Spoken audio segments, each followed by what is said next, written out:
Well, I guess you're the folks that didn't stay up late at a party last night and decided to join us this morning. These 8:30 recessions are a little rough. But thank you for attending. We appreciate it. My name is Mike Randolfino. I'm the chairperson for IMCCA. For those of you who don't know who IMCCA is, with the mission of trying to connect the vendors with the user community and provide information and education, try and close the gap between what the end users are looking for and want from us, and for us to learn as well from the end users, what they think of what we're doing, and provide information about technology and what's happening in the world of collaboration. It's free to end users to join. There's a booth down at the show in 2021. So you can sign up and join. We send newsletters out, a lot of information, a lot of events happen throughout the year. And if you're a vendor and don't belong to IMCCA, please come see us and talk about the benefits of participating. We've had some really great events where we connect users in addition to what we hear at InfoComm. And I'm Mike Randolfino. My background in the UC space really started CTO, CEO of a company called GlowPoint, which was a video over IP managed service provider. I spent 5 years at AV ISPL, one of the largest AV Integrators, and drove all the services for that organization, including developing some cloud services. And I'm currently the CEO of Department 60, which provides cloud services for AV Integrators. And we're actually here launching something called Visuals, which is a cloud-based data assignment solution. What we're here to talk about today is security in the AV space. And what we're going to talk, the way the program works today is I'm going to just do about 5-10 minutes overview, kind of set the tone of some topics that we'll talk about. I do have some questions that I will ask the panel, and then we'll open it up for you guys to ask questions as well. We'd love participation. Just because there's a few of us doesn't mean we can't put a lively conversation. So the challenges that are facing our world today is just really the challenge of a connected world. Everything is connected, and the number of devices that are connected are growing tremendously. And you couple that with the amount of data that's traversing the networks and being stored, and these devices are connecting to, and it creates a tremendous problem for IT organizations, in almost any size company.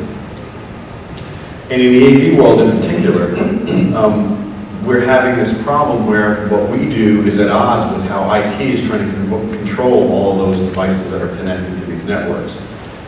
Because of all the components that we have, usually from different manufacturers, many times because of the nature of the cost of upgrading these rooms, we have a lot of different age technologies, different technologies from companies that maybe were one company 10 years ago and now is merged and part of another company now, and maybe some products have been discontinued or not supported as much. And this is very much at odds with what IT kind of needs to help control the environment. And it's definitely just not scalable for them. What happens with that is it really opens the door for some serious challenges from a security perspective. I don't know if when he was an AV integrator or been an end user, you got the engineer that comes in with his laptop and he connects to the gear. There may be one password for 10 devices in 10 different rooms because it just makes it easier to get to them and log in. Or no password at all. And so it really creates a challenge to support these devices because generally IT doesn't support them. They're connected, they support the connectivity, but some AV engineer from some integrator is going to run around and do upgrades and work on it. And it's just unacceptable from a security perspective. It really creates a lot of challenges. I know this is an eye chart, but this is kind of a typical analysis that IT would do of security issues, right? So these are the things that they look at. And just so you know, red is not good. Right? This is what an audit looks like for many AV implementations from a security perspective. I don't expect you to read all that, but the point is that the checklist that IT goes down to verify that network components, servers, or devices connecting to their network are secure, we in this industry haven't done such a good job. And again, mostly because there's fits and starts, right? You have new rooms, but you have a bunch of old rooms, and if they haven't gotten to the new rooms yet, they probably don't meet the criteria. And this is happening across many industries. So many examples to talk about. But the weakest points, a lot of the hackers go after the weakest points. Unfortunately, a lot of that is some of the AV equipment that's in these rooms, especially like control systems. And the media's getting their hands on it. They really start to hit on identifying where these gaps are and where these weak points are, and we're seeing it, we're hearing it. And when I was at AV ISPL, our conversations started really becoming heated with the IT organizations and the security folks because of this. They were so worried. In fact, I have an interesting story. We were owned by a company called Silver Lake, an investment firm, and one day our CFO had meetings with one of the partners every Friday at 2 o'clock. And we used managed services, our own, and at 2 o'clock the video call would be up and they'd have their meeting. Well, one day they canceled their meeting together but never told the managed services team. So another partner was in the room and a video call popped up while he was in his meeting. Well, he considered that a breach of security. And we tried to say, no, it wasn't. That was actually scheduled. He said, no, but I want the ability to shut that off. I want to walk in the room, I want to press a button, and I can't have a video call come in. And so even though that's a very rudimentary form of security, if you will, it's just not having someone be able to do a video call, it was very concerning to the point where at AV ISPL we had to invent something called BlockMe, a device, so that Silver Lake can install these in all their rooms so that they can just press a big button and stop it. So it's becoming very prevalent and concerning to companies. We have this quote from, actually David provided a presentation, but securing and maintaining security in these legacy systems that are designed for point-to-point communication is a very big challenge. The very nature of these devices is to communicate. So they need to be connected outside of your network. They need to have other people be able to connect in. You have to be able to have people come with their laptops, plug them in, and display content. So the very nature of what the application is the very reason why it's challenging to support security. Now, one potential answer, and I'm sure this will be controversial, is try and go with as much of a homogeneous environment as possible. The less manufacturers you have in the mix, the better chance you have of consolidating management. And I'm sure some of the guys on the panel can add to this, a lot of them are building their own management tools, centralized management, the ability to control software, the ability to push out updates on a regular basis. If 80% of the rooms can support, a standardized environment, maybe that's the answer. It's kind of hard, but that's one way to look at it. What should manufacturers do? Yesterday I was in a panel discussion, and we probably can record this question from 15 years ago and play it back today. It's the same question. Why can't you guys create standards and interoperate and make everything happy so we, the users, just can buy any one of your products and it's all going to work great together? And it's impossible because we believe that something that we're doing is a differentiator. We have our own development paths, our own money to spend on development. So while there's a lot of standards that we support, right, it's hard to get the manufacturers to talk about some of these topics and create a standard that addresses all the needs. But I think there's some progress, and everybody is concerned about security, and we'll hear from the panel a little later about that. What can AV Integrators do? I think, again, the conversation we had yesterday about UC Cloud, security came up, and we had 5 panelists. 3 of the panelists had hired a security expert on their staff, and 2 have outside security folks that are consulting to them. I think AV Integrators can no longer ignore this. It's just like about 4 or 5 years ago, at least at AV ISPL, we hired some CCIEs. We had to have network guys on staff because we could no longer not have the conversation with the IT guys about their network and how our products, how our solutions integrate with them. I think the same thing is happening today. We can no longer not have security experts on staff helping guide us in design solutions and have that conversation, making our customers comfortable. Obviously, segmentation has always been a way to try and secure specific segments of the network. Again, the very nature of what we're trying to do kind of makes that difficult. Choose equipment that supports a centralized management tool. You know, something that enables you to control the passwords, control the access, control the distribution of software and patches. Centrally is something that could really be helpful. Yeah, this is something that I know that people don't do, and they should. We need to constantly check and secure the field engineer's equipment. You know, it's amazing how often the littlest thing, you know, can really mess up an environment. I think one of the examples we had shown was an engineer for an HVAC environment plugged his unit and introduced a malware virus into the customer's network. And the other one that, again, I'm sure not many people do is do security audits and evaluations of the environment that you've deployed. You know, whether it's having an outside firm do an audit and try and hack in and provide you the results, work in conjunction with the IT organization and customers, but audits are one of the best ways to figure out what the gaps are and create a tactical plan to close those gaps. Fortunately, it's cost money, right? It's definitely a cost after the fact. There's an additional, you know, cost of ownership, if you will, of deploying these solutions in these rooms. And we need to work together, the users, the customers, and the AV community on figuring out how to cover that cost and continually provide some kind of security capability and solution. So that's kind of the framework for this conversation to really talk about security and what we can do in this space. We have some great panelists, and I'm going to let them introduce themselves, and then we'll go on to some questions. Thank you. I'm Paul Zealy. I'm the manager of enterprise solutions for Harman Professional. My job is to provide the technology roadmap within the Harman Professional Solutions for interoperability, security, and network, and then feed those into the product lines and product managers for implementation across the lines. I started in that position at AMX and have moved a little broader in scope across Harman with the acquisition.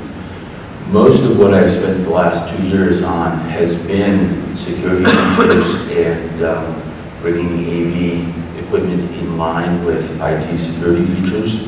But mostly, I see security as an interim step. Security is not an end goal as a manufacturer.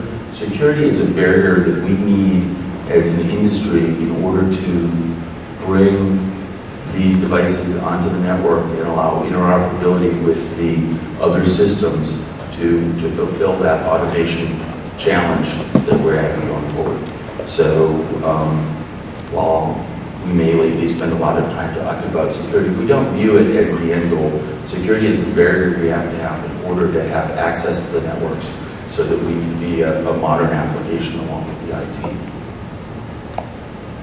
I'm David Thorson. I'm the Senior Manager of Programming Architecture with AVI XPL. So I run a group that does programming development, user interface design, and I also chair a committee within our company about network and security. So we're really close with our vendor manufacturers and customers to understand the feature sets of security and deploy them in customer environments. And I think one thing that's important to remember about security is it's not a protocol, it's not a feature itself, it's a process, right? It's the people that we need to get to understand about security, so the processes we can implement and follow. It's not just one box to tick, it's a whole solution environment that you have to keep in mind. My name is Eric Murphy. We're a group called Global Solutions. We're a company called Compunetics. Compunetics is based in Pittsburgh, Pennsylvania. We manufacture here in the U.S. Large-scale carrier-grade infrastructure with audio, video, and web. With telcos, large service providers, large enterprise accounts. Specific in the large segment of our business is federal government, various military branches, where security is obviously a significant part of the other solution. We're often involved in writing policies and regulations to comply with. What we're seeing is a real significant trend in our non-federal, non-military business to bring over some of those policies, some of those capabilities to address some of the issues Mike talked about in his presentation. And what we're seeing is a real need for policy. And I think one of the questions we have to ask ourselves today is, does your company have a policy, a security policy? If yes, that's great. It does include all of the collaborative communication tools that are beginning to emerge in the organization. What we're finding in commercial and the federal government is the mobile element is presenting the greatest risk. So I'm sure we'll talk about some of that. Hi, I'm Dan Johnson. I manage research and development for Freshman Electronics. And I've been in the company for about 10 years now. I started on the digital media product line. I actually came from the field before that. But a lot of my focus lately has been on the enterprise, new security protocols, our management software, our mobile phone software, all of the things that really require the ability to run on the network. And if with the shift towards network-based video and audio and other protocols, I think we've really seen this need for all of our products to really go secure. Great. Thanks, guys. So the first question I have is, what, if each of you can kind of give your thoughts on what is the most prevalent thing that you're hearing from your customers about their concerns in their collaboration rooms, in particular, from a security perspective. And second, are you seeing RFPs now have big components of security as part of them that you have to respond to? We'll just go down the line again. What we have seen as a trend is organizations that have had infrastructure installed for audiovisual on the network, sometimes for 6, 7, 8 years, are now for the first time failing security audits. And the reason is that in the past, when they're running through audits, they kind of would say, oh, that's AV gear, it's not really a workstation, it's not really a server, we're just going to kind of not pay any attention to that. But with the increased awareness of security vulnerabilities, audits are actually being performed on the audiovisual gear. And from simple things like I had a salesperson forward me a request from an AV department at the university asking if I would write a letter to their security department saying it was okay that all 480 of their touch panels had the default password in them. I declined. So we're seeing that, but combined with that, the problem that we're grappling with in a lot of cases is that the AV application does not fit into the audit policy paradigm of a computer workstation and everything else. So we see that there'll be a 1,500 item audit checklist, and for an AV system, 1,200 of them might be NA, but they miss 300 things that they really should be checking within an industrial control system, embedded system. And the security industry and the federal government has not caught up on how to deal with industrial control systems. So the AV market is also in a very similar market as far as what our devices do and how they look with industrial control systems, utilities, some of those things who are having similar problems with how to get into the recognized security frameworks. Because it's very difficult because typically they're written by IT people who understand servers and workstations and all those pieces. And we have not, as an industry, really been able to insert into there and say, okay, this is the category of device that's going to live on there, and this is an appropriate way to secure it and audit it. So there's a lot of confusion and things that will just automatically always fail because of the nature of these devices. And then because of that, and because of the way security audits work, anything that's not a check mark is a 2-page write-up summary. So it is incredibly time-consuming on the AV practitioners in the industry to try to shoehorn into those practices. Yeah, I agree with what Paul said as well. I mean, we're putting more devices on the appliance network, so we are getting a lot more questions about us. The concerns we see, definitely around communication devices, right? So video conferencing, like you mentioned about having video systems auto-answer with microphones on. These are things we need to educate our customers about and owners about that maybe they're not aware of, and where to install things in the network. So yeah, you mentioned one other kind of questions.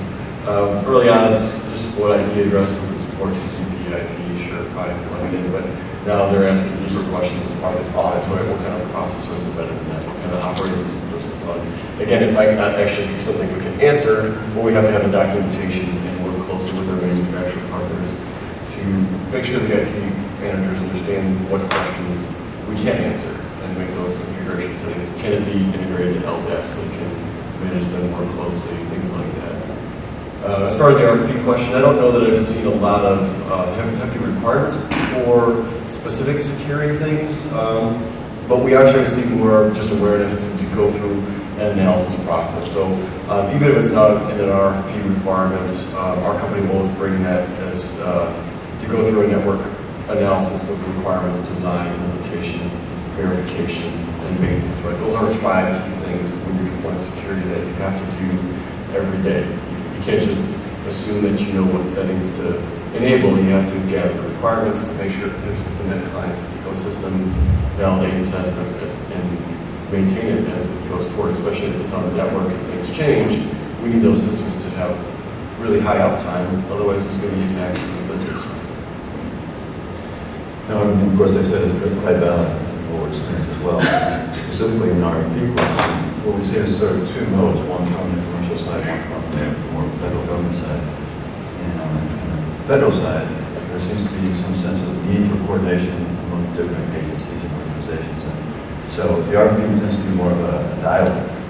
Help us write this strategy about what is it we can do to improve the overall security of this project that we can then roll out into other related agencies. So I think that the awareness factor that's beginning to appear in the overall process is very positive.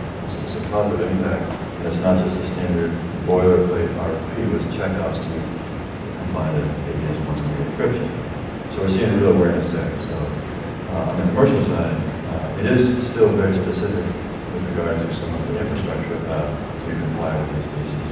But as it gets down into the conference room, there's a lot more intensity around the awareness for what's going into the conference room, how it's being connected, how it's being controlled, and specifically managed. Because most of the public cases that have been brought into the open recently involve intrusions through the conference room and associated devices that are there to enhance the overall experience in the conference room. So what we're sensing is awareness and a request for more assistance in helping drive the process to create the kind of RFP, the kind of solution that will comply with the audits as opposed to the ones that are failing as we go forward. Yeah, so end users, it's funny, I've cared about security for a long time, but I think the industry has kind of gotten a free pass because everybody just said, oh, these things are different. Let's just air gap them from the regular network. They'll be completely physically isolated. I don't have to care about this anymore, right? So as security slowly got tighter and tighter, we kind of just got a pass for years. And then our day of reckoning has come, and we're trying to play catch up to all those advances that have been made over the last decade. But in terms of what they really care about, there's probably the 2 main risks that I hear from end users about security is number 1, people, right? So who's getting access to these systems? How can I manage that? Through LDAP or something else, so it's a centralized user control. And then also tracking what's happening on the systems through audit logs. Okay, who's logging into these systems over time? What changes are they making? So really managing and tracking people instead of just a generic default password. And then the second piece is physical security, right? Because if I can get onto your network, onto the actual physical network, that's a huge risk factor. And then there's a great analogy, it's not mine, but somebody said, they were talking about their own network. It's kind of like a turtle. It has this hard outer shell, but the insides are all nice and squishy, and there's not a whole lot of protection there. So if somebody can get in past that hard outer shell, there's a real risk factor there. So The things that they're concerned about are, number one, physical security, just getting access to the box, because if I can get to your box and log onto your box, I can turn it into something else. You know, they're not worried about, you know, opening and closing the blinds or something. They're worried about getting into your box, rewriting the firmware, and starting attacks that way. So, you know, actual little physical enclosures of the boxes. And number two, things like 802.1x that guarantee that your box is still the one plugged into the network, and they didn't just, you know, dive under the table, unplug that box, and plug in a different box. Interesting. So Dave, this is you're the lone integrator on the panel right now. So does, in your mind, does the manufacturers handling of security and management tools, do you think that's driving more and more the design folks, including their technology and solution versus what we used to have? And I'm going to say best of breed, but you know, we have products we like that fit a certain criteria, and we use them because of their capability. But is the design changing to reflect the need to have this better management, better security? I think the need is based on the market, right? Customers have that awareness, and it's a race. You know, I see everyone trying to one up another, right? And you mentioned, you know, 2.1x, so one manufacturer has it, then you got to have that checkbox in it. So, and like Dan mentioned, there's a catch-up gap here, right? So as IT has developed new protocols, it's great to see manufacturers enable it, so it does allow us to integrate more closely, you know, like you mentioned, with government facilities, and we're seeing more products get approved onto that. So it does allow the designs, I think, to be a better design if you have more products to choose from. So I think it's driven by customer demand, and I think also just that IT awareness within the AV culture, that we're bringing these standards to the customers' awareness as well, knowing that, hey, this is something you should know about. They might not have asked, does your processor support 2.1x? But now we can tell them that it doesn't. Ask them if they do use that, right? And if they do, we can of course enable that for them. So Paul, does it happen that, and we can talk about, you know, from a development perspective, now you have to allocate a little bit more development time to this.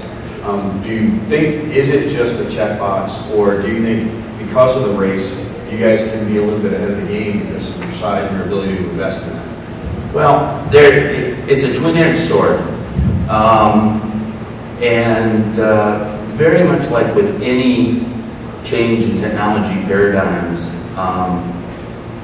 it's a lot more expensive for companies that have non-supporting legacy to carry that backwards compatibility over and forward than someone new. And we saw that very much with a similar type of transition, the analog to digital. It seemed like the less the company had a legacy switching infrastructure and practice, the faster they were able to bring digital to market because they didn't have to drag along this infrastructure. But our approach has been, you know, I'm sure that somebody's keeping an eye on it, is to look at what the market requirements are now and in the future, realizing that security is an absolute. Security is a paradigm. So for instance, one of the things, as we moved into role-based access control and realizing that there are different actions different people should be allowed to do within a box, and abstracting that out to the user, because the actual workflow of what the system is programmed to do may very well have different roles. There may be different people you want to be able to dial the VTC, certainly different people you want to be able to set gains, various other things, and bringing that out to the user interface. Student-teacher accesses quite a bit. One of the big things I kept on hearing from both internally and in industry, users aren't going to want to have to log on to the AV system. And my answer, as the person who's looking at that, is, I don't care. I don't want to change my password every 90 days. It's the role of the company that I work for. So, as manufacturers, what we have to do is look at how are we going to, by using the standard systems and techniques of the IT world, enable our customer organizations to enforce their policies. Because you can't come to me and say, how do I need to secure this AV device? Because I can't tell you, because I don't own the risk, I don't own what's being protected. If I have two identical systems, one's in a sports bar and one is the boardroom of an investment bank, they're going to be secured in very different ways because of the potential impact of what goes on. So we spend a lot of time looking at what that continuity is and then have to bring it forward. And it is a very expensive place going forward. It's not a fun thing to go up in front of the board and say, I'd like $2 million to do something that our customers probably think we already do, and it's impossible to show at a trade show. But they've gone forward because it is a need. And the larger customers, which my focus is enterprise and moving down, the customers who have 1,000 rooms, this is very, very important, critically important to them. It's a gating feature. And so while, yes, we look at what other people may be doing, in reality, we're looking more at what the IT organization is doing and what the customer requires, because the real threat to this entire industry is not, we have one more checkbox than them, is that Dell says, hey, this is a decent market, let's just take it from them. Because we can start from the ground up without legacy baggage, go into our existing customers and just say, okay, we will now control all of your AV. Good point. Eric, I know you guys do a lot of Fed work, so there's been effort there. Has that spilled over? Is the investment just as high on the commercial side? There's an effort, definitely. One of the big chunks we have is for surface area communications for a number of different entities, both military branches and members of the government. And that secure communications, you just get a call transferred from a member of Congress in a car to someone in an aircraft is pretty significant. It has to go through several layers to actually include card keys and devices that allow the car to move to the next level. And so that's pretty extreme for that side. But the elements of that are being presented to a couple of our larger service providers who are challenged, who have a global footprint and are concerned about some of their locations and POPs and access into that global environment where that moves back to. So we're definitely seeing a trend, and some of that is challenged not by technology transfer, but by policy and regulation decisions. And so as those relax a little bit, so the enterprise and the private sector puts more pressure on the manufacturer who's working with these organizations, you'll definitely see some transfer into the global space.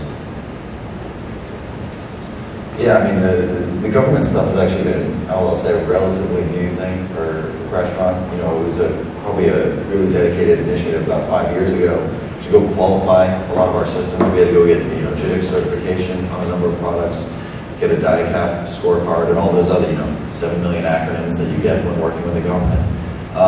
But that really enables you to do well in that space. And then, I think that the big advantage is that people in the corporate space see those things. They realize they're difficult to get, and that alone just starts to enable you to have those other conversations. I think whether they're good or bad, they realize that there's a commitment to security there, right? And you do have to do a lot of things to get those things, and it does open up a lot of doors. So just by having to do those things, there'll be a lot of shift in the commercial. Let's jump off of the hardware for a second and talk about the field service and the serviceability of the technology. Is there a way to fix that? It's hard, again, when you talk about legacy on the hardware side, there's a legacy in the way the AV industry handles support services, and we have field services guys all over the place. A lot of companies don't have enough feet in any location, so they're using what I call body services, subcontracting guys all over the place who are going into your customers, wearing your shirt for the day and someone else's shirt the next day. How do we deal with the field services? What I would call security gap. So one of the big things we did was really take the whole user authentication concept, go as far as you can with it. So we've actually added features so that even for somebody that plugs in via the local USB port, i.e. field service tech coming in with their laptop, it's not on your network, plugs in via USB, so it's that local, kind of risk factor. They still have to authenticate via LDAP to be able to get access to that system. So you can take some of those authentication things and push them down. So even if somebody's not on your network, they need access credentials. So they need it, and then it's also audit logged, right? So you know who exactly is doing what on the system.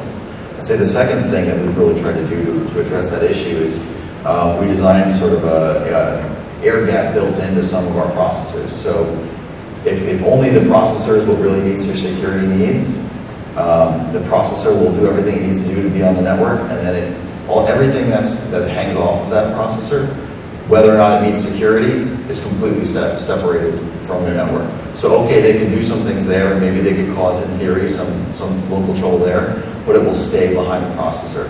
In that case, you can kind of isolate it and guarantee that this is not an issue that creeps across the rest of your network. Because nobody really cares about the AV system itself. They care about what access that allows you to do. Right. All you Yeah, and we do the same thing, and part of that has to do with the education of the users, because when we have those air gap systems, or the systems that are on the back end plan, which actually, especially the third party, as we're bringing all our devices into our paradigm, and what we believe is that, especially in a large installation, is that the room kind of certifies as an entity and has an identity that goes back to Active Directory.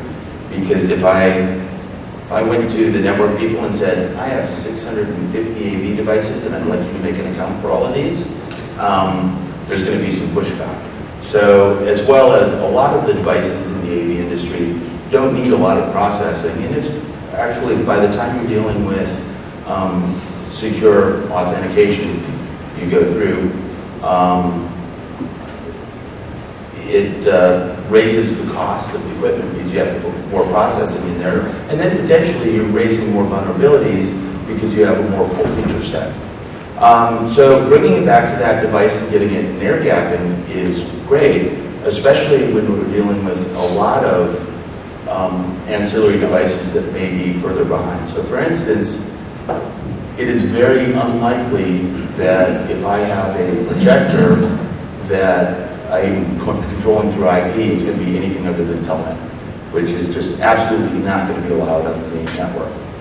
But we still have an issue, especially in government, but in large organizations, where they say, oh no, you're not allowed to have an uncontrolled network. It has to be on our side. So we have to work through the issues of policy that prohibit things because of the way PCs work. So automatically, the first something that an IT security person will say when you go, oh, we have one plugged to this network and one plugged to this network, is they'll say, oh, we don't allow dual home devices.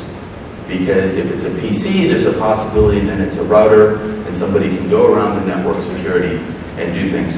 So there's a huge amount of education that still happens with the IT people in understanding that this device is inherently different and kind of opening the kimono on the lower end that these sort of techniques are for their benefit and go forward. And it seems like the more sophisticated and security conscious an organization is, the government, large multinational companies, the more that these techniques violate some high-level rules, because it's not what you would normally do with a workstation, but the paradigm of really starting to think that this AV system is a device. It just happens to have its ports connected via a network, and it's fine that they're connected this way because if I was able to somehow plug cards all in that chassis and it communicated separately and wasn't on the network, they would be fine with it. So they're looking at these things and trying to relate it to the way AV does, or the way IT does things, and if this was a workstation, would I allow that? So it becomes a big challenge in education, and we look at it at multiple levels.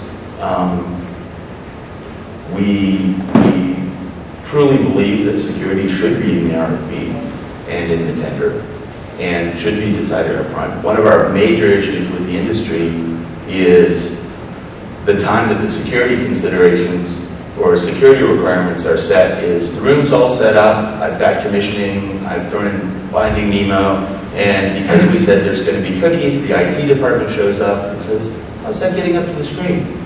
And suddenly everything falls apart.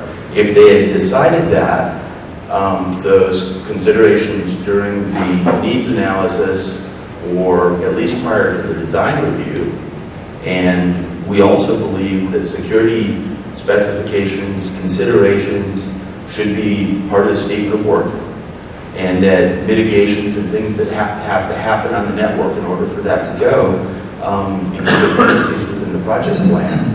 Because one of the things we find as an industry on the installer side is somebody agrees that there is going to be a VLAN with these protections or segmented in this way, and nobody ever really tells the network guys. And you show up and, oh, I can't plug into the network because I don't have this protection. So if I'm building this into a live network, I can't throw my unconfigured devices onto this live network and say, okay, for 4 weeks only will be a security problem. So that level of coordination has to happen much earlier in the process than it does now. And we're trying very hard to see if we can get everybody to codify it. So we've written kind of boilerplate sample RFP type of things. We've put together some processes. Afterwards, if anybody wants it, I have a couple of white papers that I wrote for InfoComm. One of the nice things about my particular job is the stuff I write and do doesn't even have a mention of products, because I deal with technologies, not with products. Great. So they're generalized. We appreciate you bought our products, but quite frankly, this information is the same across the industry. And a lot of this is really just bringing the AV integration and unified communication into the standard practices. I think video conferencing, which was one of my primary functions prior to coming to Harman. The previous 10 years coming to Harman, I worked for Lockheed Martin, primarily dealing with media transport on all kinds of networks. And video conferencing went through a lot of heartache as they were transitioning from ISDN onto the network about these security things. And I'm seeing the same sort of heartache happening in AV as we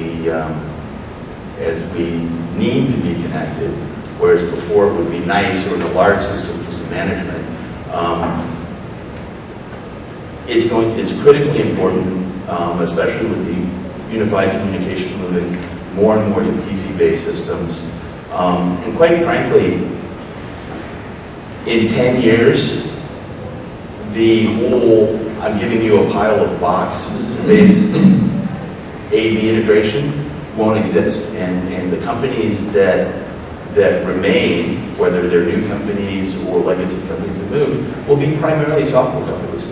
Very much like we're seeing in a lot of the unified communication space, where 20 years ago it was 100% a box sale, and now you can go complete unified communication structure, and your only hardware is at the edge if you're plugging in a USB cable. So that's going to be very similar, and there's going to be a transition piece as this moves, but as more and more this moves to the network, security is a baseline requirement of if this application, and broadly the application of consolidated communications of whatever you want to do is allowed. Points go ahead. On the service side of that, because that's a big part of what AV is on the service part, right? Because we are a service provider, install systems. And one thing we've seen grow a lot lately has been us needing to use owner-furnished laptops. Right? That has been something that's being provided to us, so we get those kind of credentials. There's a big human element to that service, right? So it's educating the service techs that you just don't plug your laptop into a client environment without permission. So a couple things we do to help that is documentation providing that we as an integrator provide to ourselves and the customer so that they understand how to maintain it. And then when service visits do happen, they understand what pieces of gear belong on what network. And one thing that we like to do is also provide service access ports. Now they're network ports, they may be air-gapped, isolated, but they also might be on the subnet, right? And so that one of the things you want to make sure owners know about and IT managers should never do is cross-pollinate AV networks with their own production networks. This was a huge problem with Target, right? The HVAC company was compromised through a VPN connection and made their way all the way to the cash register. That was not an AV contractor's fault or an AV contractor's fault. That was a production network configuration. And in that, which is brings up a very interesting point as we move into these more connected and service. How successful have you been in being able to get remote access into the customer networks so that you can have a centralized help desk, be proactive on monitoring and management, and potentially fix issues without a truck roll? I would say the remote access is actually growing. It's just in a different way. Instead of just a wide open VPN connection, we might have to install some proxies, right, to be more certified or closely certified with the owner networks. And that's really sensitive information that needs to be controlled. So I mean, we even had to go as far as to get access cards that plug in through USB drives, so there's some personal authentication. So we're seeing more of that because the need for remote access is growing. But it's just a different way. But with your ability to put those things in place, you're finding that they are allowing you to have remote access?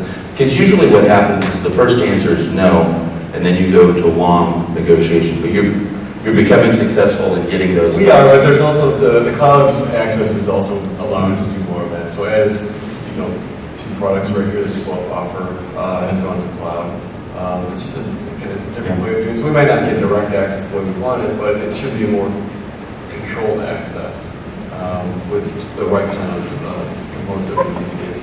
Yeah, I'll say I'm pretty surprised. A lot of people are really, the companies that I never would have thought are going to the, leaders and going to the cloud because they're just absolutely massive companies, are deciding that we don't want to own the IT, a lot of that stuff. We just want to go to the cloud. And I think I've heard from a couple of people that one of the big shifts was when the DoD got hacked.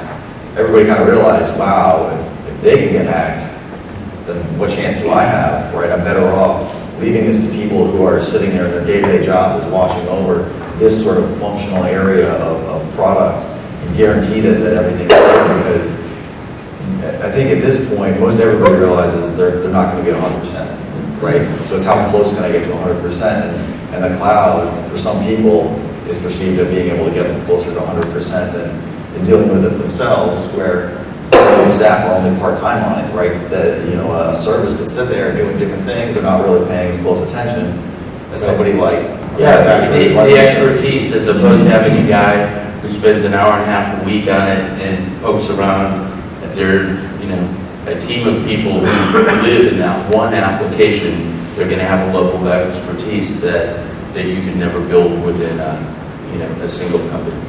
You want to give first? I'm sorry, I want to ask, would you say their perception of the cloud being more secure, is that a true thing, or is that just something? No, I mean, I'm not telling you, it blew my mind the first time I heard it. It was probably 2-3 years ago.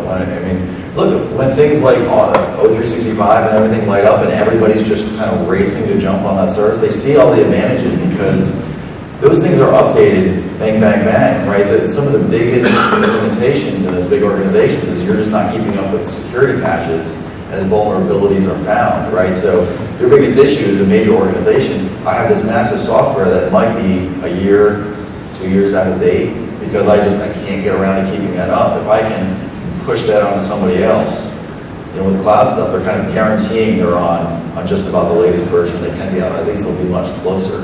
And as with anything, there are different levels of cloud services and expertise, but the government through GSA has started to audit and certify cloud services for government services.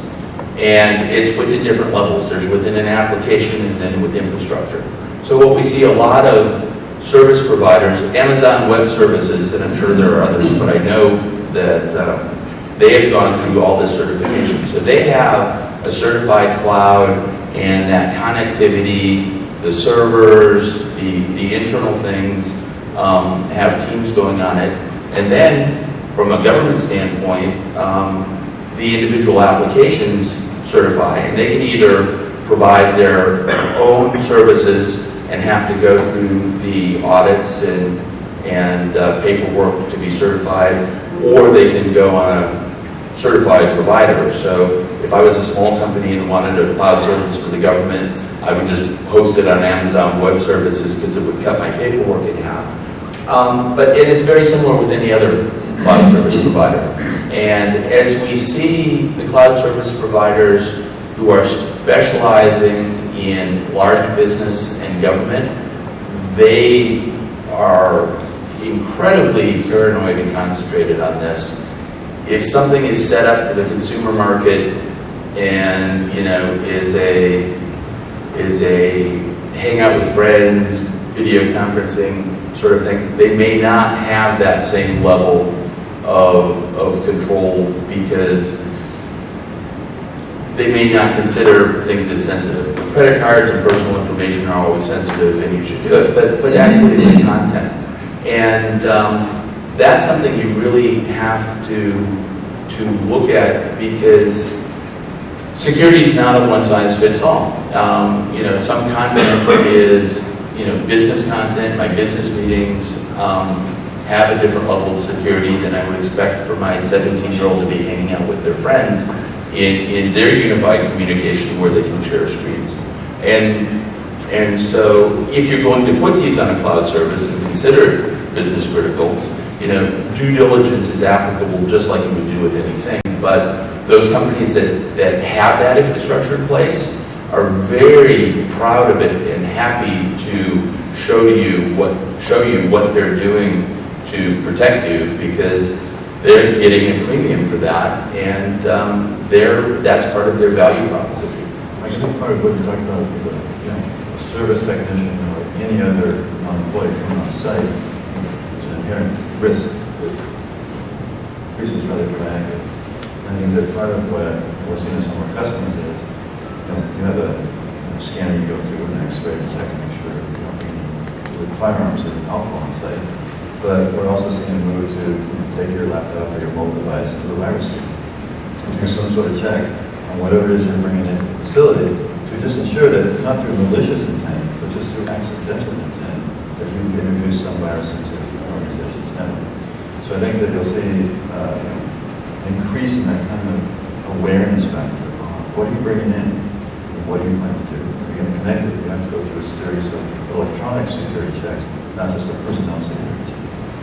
And with the cost of laptops today, organizations that matter about that, we do see a big increase in either user provided or as part of the contract, we provide a laptop that we can put all the necessary tools onto it. And it stays there and goes through there and has the right certificates to join their network. And in many cases, it's the guy who's escorting you around is also logging onto the laptop to take responsibility for what you're doing. Yeah, that's a good point. We're seeing more of those. As we move forward with technology, one of the things that came up in a couple of sessions yesterday is this concept of, obviously everybody has a mobile device, you walk in the room and they just want to be able to connect and display what they have.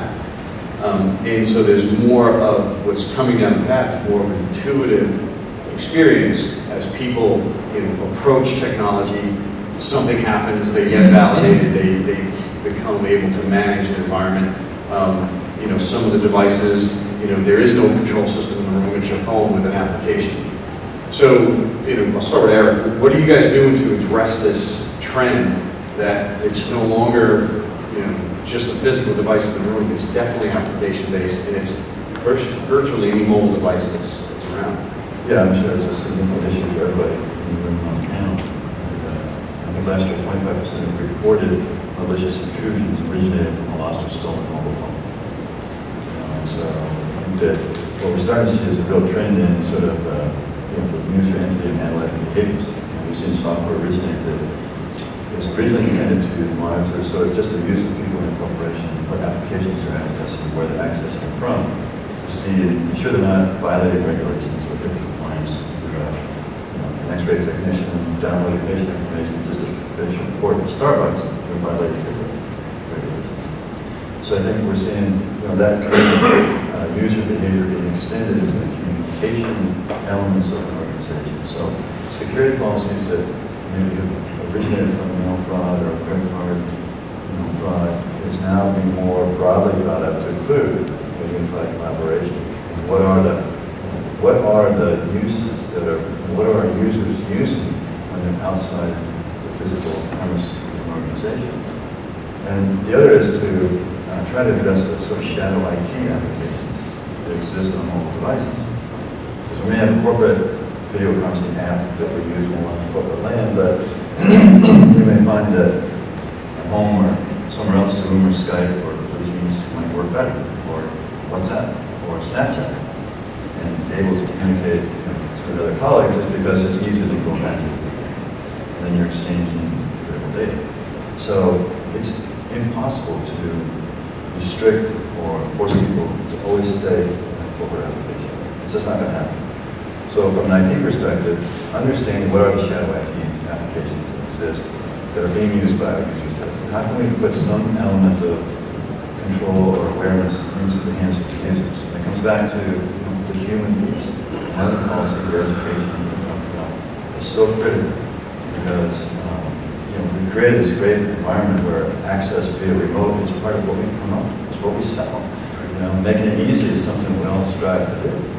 And the element of security and the ability to control what it is we're trying to send back and forth is very difficult. Just encrypting it is not doing very good. I think you guys are very big into control. You've developed some great tools for managing the equipment that's connected with the controller. Are you guys dealing with this trend of people not wanting to have to touch that panel in the room necessarily, but bring in something that they can then control devices with? Yeah, honestly, I think that there's still a level of fear around the touch panel, which we're trying to change, and I think honestly the iPad has helped a lot in that perception, but you only want to use it when you have to. I think a lot of people are putting in a touch panel because you can't necessarily guarantee that someone's going to walk into the mobile phone. It's not 100% case. So let's have that as a backup, but let's use the phone when we can, or use other things. So the ability to authenticate to the room has been a big thing. So you can do that through the mobile phone. We've also seen people do that with RFID because we all have our little RFID badges nowadays. Even the mobile phone's not 100%, but by RFID, you didn't get into the building without your RFID badge. So we've actually had a number of customers do a deployment where to actually use the room or kick off the room, they had to go swipe their badge to validate that they had it. And it helps enforce business rules too. Sure, even beyond the security thing. So are you the one that booked out that room, right? Or is this somebody else's room that you're trying to steal? All sorts of other things can happen. It verifies that if you're actually using the room, it actually reserves instead of just swatting into the room. And there's a whole lot of sort of just business things you can enforce with that. But on the mobile app side, yes, we're seeing a big drive for it, and the drive with it has been for sort of a two-factor authentication. So I can use my mobile phone to do things in the room, but I can't do it unless I either, so like our Air Media wireless presentation, you have to type in a code that's only visible on the screen in the room. So if you can't see that screen, you can't present to that room. That's your two-factor. We're also shifting towards more of a Bluetooth location detection authentication. So if that phone can't see the Bluetooth beacon that is in that room, guess what? You can't do anything with that room. Right. So you guarantee that. Right? So it's not somebody in Poland, doing it because they don't have that second factor there. Great. David, you run a team of developers, I know, and a lot of AVI-SPL's expertise is in developing these control systems and customizing for customers. What are you guys doing to deal with that mobility question? Well, I think the first thing is just understanding the underlying technology, right? There are a lot of mediums, and Dan mentioned a couple. There's Bluetooth, there's network accessible wireless devices. It is a high demand. Cisco has their version that uses audio frequencies that you can't hear, so it's an approximate way of doing proximity. So I think it is understanding that medium that's being used and then understanding its own risks and its own limitations, right? Proximity is the way that's doing it, or it's a two-factor authentication, that's the way it's doing it. One thing we want to advise owners of is make sure you pick something that's a little bit more robust, right? We started early on seeing Apple TVs being brought into corporate environments. It was a huge risk, right? Now it was a huge risk, but it was also very difficult to scale in a corporate environment because it was built for the home. You can't run modular in your corporate environment, it doesn't scale. So then what do? You put in a secondary wireless network, and all you've really done is doubled your risk again.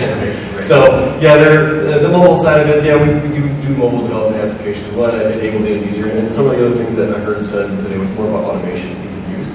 So a mobile device does include that. Yeah, the touch panel doesn't have to be there if the room is simple enough that it can just work, knowing that you're there, or sensing that you're there, or sensing that the meeting is scheduled, and you walk in the room. So that does allow us to get into actually smarter rooms that maybe 2 years ago would have no kind of control.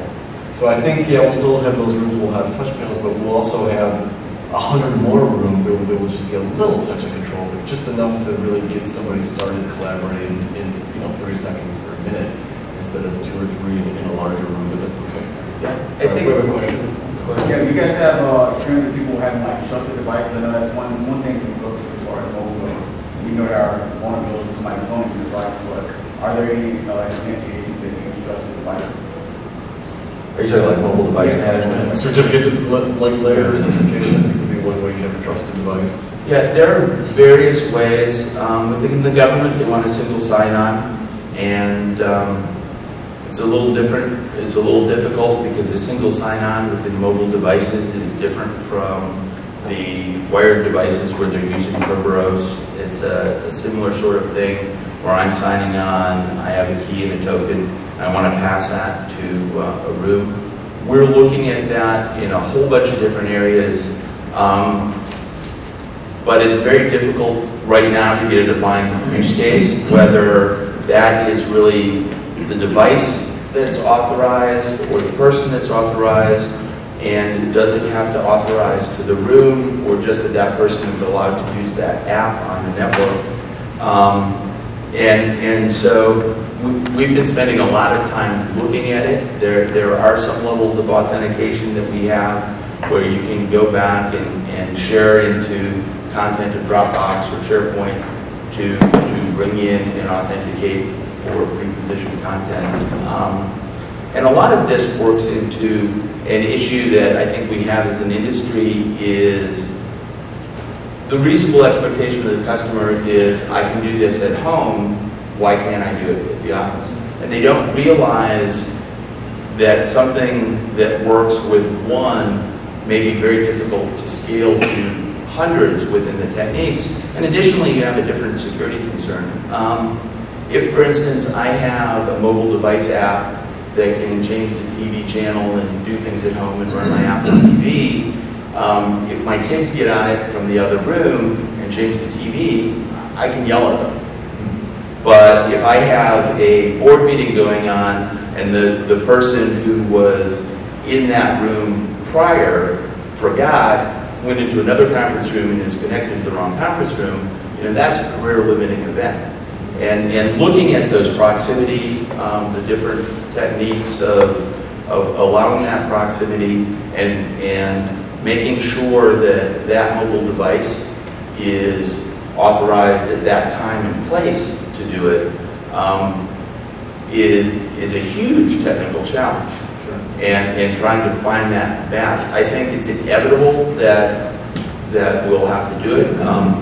Crestron has made some very good strides recently with the Bluetooth locator beacon, so I can very precisely say that is, that device is in the room, therefore I'm going to let it go. And once you have that sort of thing, you can build in your policy rules into it. But it's very difficult to provide that home experience into an environment that might have thousands of users in hundreds of rooms. Sure. So So it touches on, restaurants being subscribed to some areas, and I'm sure everybody's developing, but, and I'll start with Eric. So one of the things I said was, is there a possibility of standardization across manufacturers so that we're all in sync? So if there's each of your components involved in an AV integration, that from a security perspective, does it even make sense? Is it not feasible? What do you think? Is there a need for the AV industry manufacturers to start talking more together? I'll give you some background. I remember in the days of early colleagues from early Canberg, and they were enemies. There was a red phone, so to speak, and they, their CTOs and their technology guys, and I was involved in some conversations early on, where they did talk to each other. They were bitter enemies on the street selling, but from a technology development perspective, they realized that it was very important for them to understand a little bit about what they're doing so that their development paths can go down a similar path. So what do you think? Let's start with Eric. I don't think so. I think that, there is a camaraderie that definitely exists in technology. In our industry specifically, I think there's a great camaraderie. I think a lot of people respect one another. Don't compete, but no problem going out to drinks at night. I think from a perspective of trying to move this organization, this customer base, the manufacturers, the new entrants into the market who don't care about standardization, they still build walled garden solutions. I'm trying to sell just that, bypass distributors and resellers. There's just too many personalities, I think, that exist in the marketplace today to marshal the resources necessary to bring everybody together and comply to 10 standard elements that people are trying to achieve. I think of these components of that, and you'll see, especially in hybrid AV solutions where you can't have a modular product, you will see some need to play together nicely. And that'll be driven by a customer who puts out a big RFP and awards it to 3 people. It says, comply or die. Right. And in that environment, you will find everybody working together very nicely. But I'll say one thing, that I agree with you on that, and I don't think will happen is to say that everyone's going to have the same type of security settings assumes that there's one goal that we're trying to get to, which is absolute security. We said already, there is no absolute security, right? And until there is some absolute security, then we'll get there, right? Then you all will get there. I'll watch. But that assumes sort of that you're trying to all get to one place. It's just risk management. So if one box doesn't have that level of feature set, you manage that risk differently. But that's okay because you just still need to go through the same process to deal with it. And I don't think that eliminates but there are maybe cases where there's a minimum requirement, which of course that's going to put you in. I think that's true. At least in the video space, to go back, there was a standard that they were both trying to achieve and add to those standards, right? So I kind of knew the answer, but I figured I'd ask. I'm much more optimistic. You are? Okay. Yes. I think it's absolutely achievable within the areas of security because we are not developing security in a vacuum. We are implementing the security features and techniques that have been proven and standardized within the broader IT industry. So very strong standards like X.509 certificates used with an 802.1x and with TLS, strong standards. SSH is a strong standard. We have an SSH client in our control system, so if we need to control a Cisco codec securely over IP, either with certificates or with set accounts, we can go and do that. It's not because we sat down with Cisco, it's because we both implemented the same robust industry standard. Moving into LDAP and Active Directory, there's no reason that 4 or 5 different systems can't authenticate and move forward. And as we move forward into that, something like Kerberos as a single sign-on, which is how when I log into my computer, I don't then have to put in my username and password into SharePoint and into the accounting server and everything else. Gives us the ability to say, okay, I'm an authorized user here. We're going to go with that, and that's going to pass my credentials to number 2. So it won't be that the AV companies, manufacturers necessarily sit down but there are a limited number of ways that this is done in IT. And personally, I'm fairly lazy. I do not want to implement and require a whole new password management system for this enterprise. I say, oh, you've got what you like, Sure. and you use, all right. We're just going here, and all you have to do is set yet another user group and Active Directory of the 600 you have and say, allowed to use video conferencing systems, and it magically works. As well as it's a huge cost savings to an organization, is that somebody leaves, and they drag them out of being allowed to log onto the network, they're also locked out of all the AV systems. So that's where I see the interoperability in terms of security going. It'll be a little tougher in management and monitoring because we're all going to have our own APIs and maybe in control where, I don't see that Amex and Restaurant are going to sit down and say, okay, we're going to have one control standard and allow people to mix and match touch panels and masters. Jason, do you have any comments? Yeah, so there's just a point saying about standards that it's so great everybody's got one, right? And that's I think kind of where you end up in a lot of places. So I agree, I kind of don't see standardization happening. Also because everybody's moving so fast, right? Standards trade-off, the trade-off is time, right? And it delays things, right? We're all going so quickly, it's kind of tough. And even if we did, honestly, there's other things you have to manage on the network. There's printers, there's your desk phones, there's a million other things, so that even if the industry created a standard, it's still not. Sure. You're still managing multiple things in that environment. So I think the things that have to be standardized on kind of are at this point. Like I said, LDAP integration, 802.1x, the certificates, those specific things, we're getting to a point, if we're not there now, very soon, where the critical parts are standardized. Okay, great. Thanks, guys. Questions? I think the discussion has been focusing quite a bit on the on-premise systems and so on, but with the movement to cloud, can you talk more about all of this access? We heard a little bit about the mobile access issues with BYOD, but a lot of the conference sessions nowadays, video conferencing, by default, we record all the sessions. A lot of the screen share, document share, have to pull the document up into a service provider domain and to be able to be shared through all the endpoints. When you do that from a secure location or a system, pull things out or screen share and record the entire thing, is this thing encrypted end to end, or is this thing, because later on people have access afterwards, months in the future, to access all of this information? What's the security vulnerability and measures that you do today?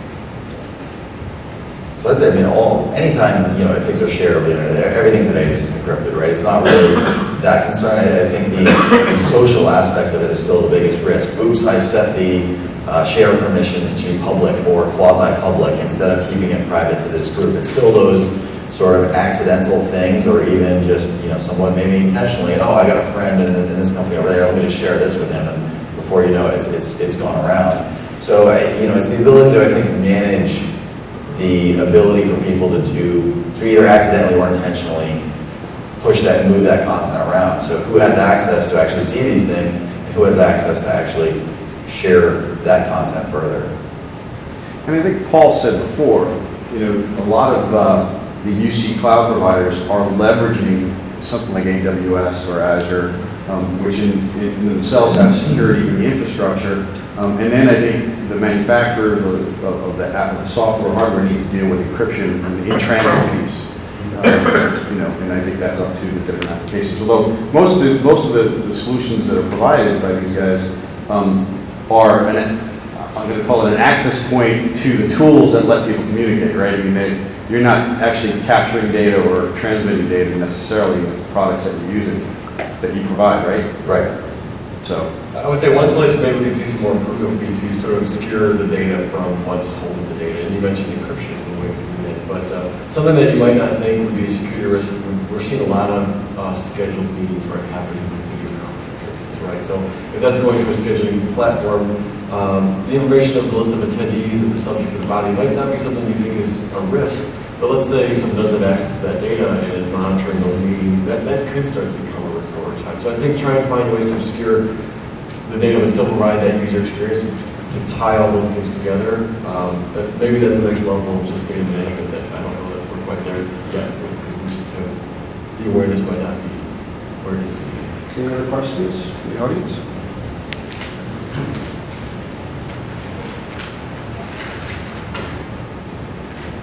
Thank you. Earlier in the conversation, kind of brushed up against this subject. I wanted to see if you could expand a little bit on the idea of transitioning from the old standard of video conferencing in a box to the software solution and the vulnerabilities that that brings with peripheral devices like USB microphones, cameras, speakers, that type of thing. And then how that may expand as it becomes easier and easier with a software-based, PC-based thing to move from traditional conference rooms, of which a company may have a half a dozen, to more point-to-point communication between individual employees from their workstations. Would you like to start? So I just have a couple thoughts. I mean, you mentioned, users, you can't necessarily lock down what users do, right? If all I provided to you as an IT organization is the tool to have a point-to-point video conference, guess what people are going to do? They're going to go start Google Hangouts, and it's going to be, everything's going to be willy-nilly. One of the ways Dropbox actually grew their user base is that they would track how many users from the company actually had accounts there and were putting data up there. Then they would go to the company's IT department and be like, hey, you should buy an enterprise account to secure this. Because guess what? You didn't provide the tools. People are taking company data and just putting it in a place that you have no control over. So people have to move to those new tools, right? I think it's just an expectation of people today, especially people that have grown up with FaceTime and other things, that I should just be able to collaborate in whatever way that I want. People are going to use those tools. I think the security aspect comes down to being able to lock down the actual endpoints, meaning the video conferencing devices and the PC itself. But I think there's actually a lot of advantages to some of those new web-based tools because they give you more control. So that how many times have you been on an audio conference and there's somehow somebody coughs or sneezes and you go, who's that? Right? Who is this other person on the line that nobody knew about? I mean, it happened all the time. With a lot of the more modern tools, you get the exact participant list. You can see, authenticated or not. Either a guest, there's somebody who's there. You can mute or unmute them, or even adjust, silence them or boot them. I think so. There's a bigger risk, but with the tools, we're actually closing some of those old gaps that have existed for a long time. Yeah, I think coming back to something like cloud native, we're talking about Office 365, you're outsourcing those services. Instead of having 100 codecs on firmware that might be outdated, now you're getting that same connectivity through a cloud service. From a hacker standpoint or control standpoint, what we're saying is the software layer more secure than the hardware, some components of the hardware layer. I don't know that I can answer that question. Like, one thing you can think about would be that these software applications, these cloud services are going to have open APIs, published APIs, right? Where maybe a hardware appliance might be a little bit more unknown or more unique. We're seeing obviously more applications being more interoperable with each other through open API development. So you can pull, as these things go to cloud, there will be more applications like Paul was saying, there should be more software that tie those things together. So instead of being, focused on the hardware integration, we need to be focused on software integration as the future to really tie those things together. But it'll just be a different way of managing it. Instead of locking that codec behind a box, we'll make sure the API has authentication before you can talk to it.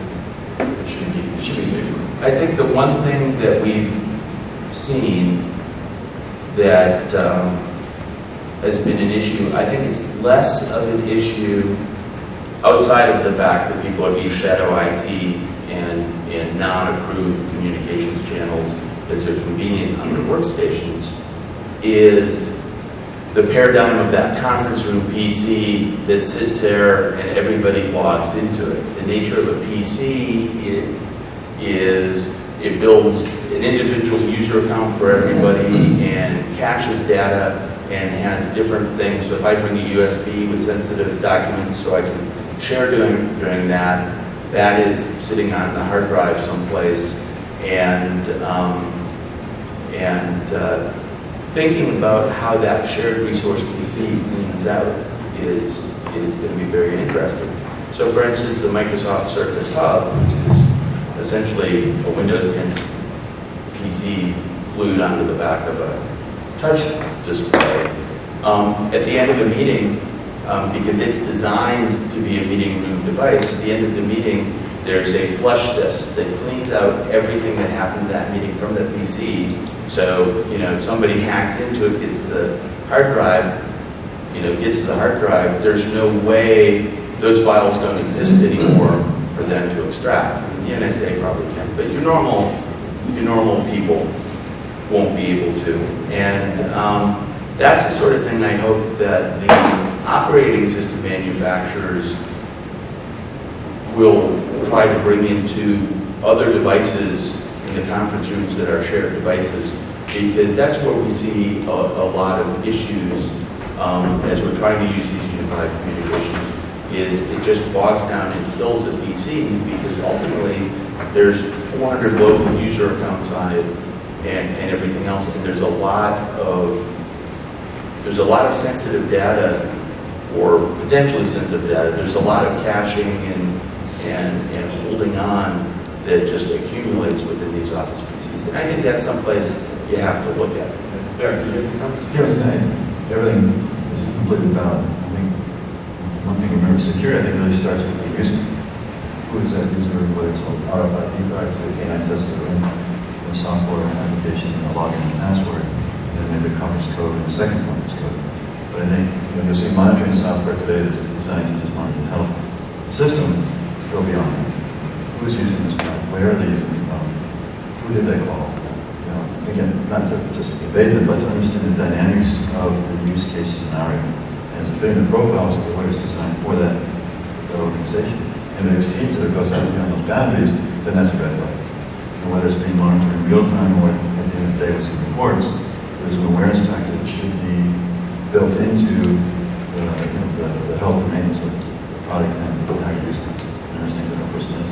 Are you saying that we'd be monitoring for suspicious activities as well? So you're seeing more of that? Yeah, exactly. So, malicious intrusions into our world and the enterprise world is typically for intellectual property.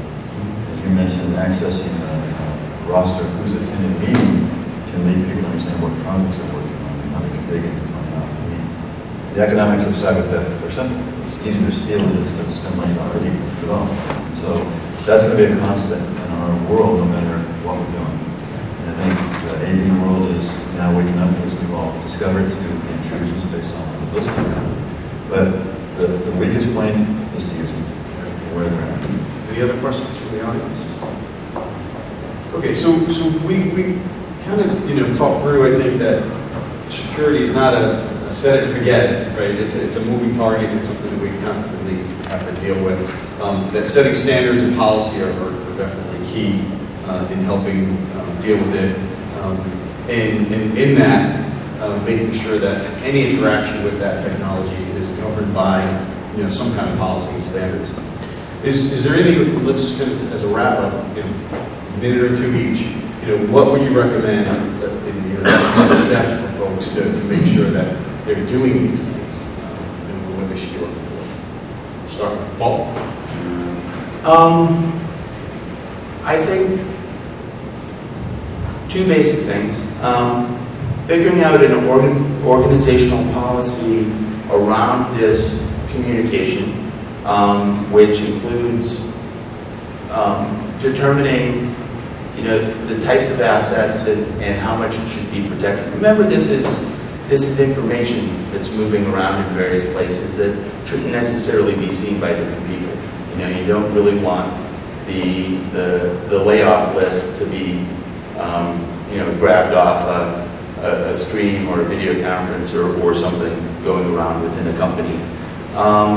And so determining how you're going to protect things and have an organized mitigation plan or protection plan for how it's going to go. And ultimately, most of this runs around documentation, because having good documentation on how things are secured and what the environment is as it changes allows you to analyze and be able to continue to stay secure. One of the things we see in the AV installation industry is, I set everything up, but it still fails the audit because auditors aren't crawling under the rack and looking at every box. auditors are going through the documentation to make sure it's correct. So you end up having to go back and document in order to pass the document, the audit anyway. So documentation in any security mechanisms are very important. And I would say just remember that security was invented by people to protect people from people, right? So it's really a people problem, it's not a technology problem. And I encourage you to do some research. I would say a sister industry of ours, industrial control automation systems, would be a place to sort of look at real world examples. Black Hat, Stuxnet, Germany, we had a hack in the steel mill, the power plant that we had up there in Ukraine. Those are real systems compromised. They weren't always attacking those embedded control systems, but there have been cases where they have rewritten firmware or victims that you could recover from attack. So it's multiple areas of security. And I would recommend if you're looking for some fun security, you mentioned the media is obviously really aware, but it's not just the media, pop culture is also aware of this. So there's a movie called Black Hat where they sort of recreate Stuxnet. And there's a television series called Mr. Robot, and I suggest you watch it because there's, by episode 6 or 7, there's almost a really great, relate to it in our industry where a hack happens, obviously in Hollywood, but so go have a little fun with it and learn more about what's really happening. I would close by asking a quick question. How many people work for an organization that has a security policy in place today? And is the communication world a part of that policy? Some, but not all. So my first recommendation would be find out whoever's in charge of that and join the team. Look at somebody from your team to be part of that. And second, I think that there are two kind of internet entrepreneurs in the world today. Consumers who build passion for games and new apps and social media from a consumer standpoint. And enterprise internet entrepreneurs. Usually their passion comes from a pain point experience that a previous company involved in. Why can't you guys do this? But I can't. I'm going to go start my own company and do it myself. If you got somebody in your staff, in your company, every day screaming the pound and tape about security, listen. Because that person probably really knows what's going on, and they know how they can help prevent what's happening to your data, because there's definitely intrusion occurring. So I think that everything you've heard of the panel is great advice, and I'll go this last advice. It's great stuff. But I think it's key. If you have a security policy, keep it involved. So I'll echo what everyone here said, but I guess the bit I'll add is that the most successful customers of ours have been ones that are really standardized in designs, right? Whether it's on a single product or a suite of products that are built on the exact same platform, and really try to minimize the variations, the versions of firmware, the protocols, and everything, right? Because every time you've got a new permutation, it's this whole other set of policies, a whole other set of checks, a whole other set of other things. You're literally doubling or tripling your work every single time you add another permutation onto it. And so, security really comes from being able to just guarantee that things are done the right way every time, because the person's going to find the easiest way in, right? So you only have to screw up once in 5 system designs to have somebody get into your system. So by standardizing and really minimizing the number of products, the number of variations, the numbers of firmware that are out there, you're guaranteeing better performance, and honestly, you're just making your job and your life a whole lot easier. Great, thanks guys. Thank you, great job on the panel. Thank you for coming early in the morning to attend, we appreciate it. And don't forget, if you're not a member of IMCCA as a user, please stop by the booth and sign up. Thanks. Okay.